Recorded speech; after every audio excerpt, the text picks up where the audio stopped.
Hello साथीहरू, आजको new day new ब्लगमा स्वागत गर्न चाहन्छु हजुरहरूलाई। आज चाहिँ म डुकुको अचार बनाउनु गइरहेको छु साथीहरू। हेर्नुहोस् ल साथीहरू, यो चाहिँ हाम्रै घरमा है बारीमा फलेको डुकु। अन्त आमाले ल्याइदिनु भयो त। अन्त आज चाहिँ एकदमै राम्रो वेदर थियो है, बाहिर बसेर चाहिँ म डुकु खेलाउन थालेँ साथीहरू। डुकु चाहिँ मलाई यसको डाक्ला मात्रै चाहिएको।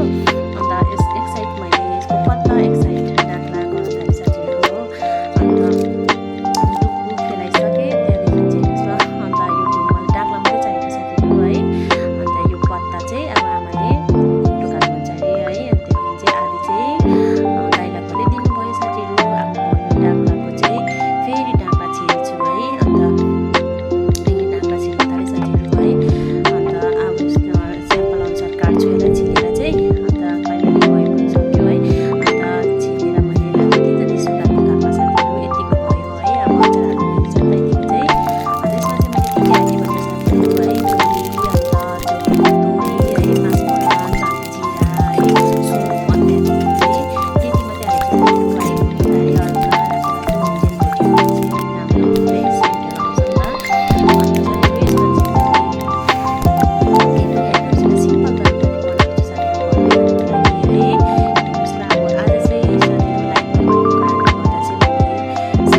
बेसी भइरहेको थियो हाम्रो घरमा। त्यसपछि मैले अचार हालिरहेको साथीहरू। फाइनली मेरो अचार रेडी भयो।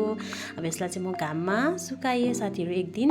तपाईँलाई के कस्तो लाग्छ लाइक सेयर कमेन्ट गरिदिनुहोस्। कमेन्ट गरिदिनुहुन्छ भन्ने आशा राख्छु। Thank you. आजको मेरो भिडियो यति नै साथीहरू।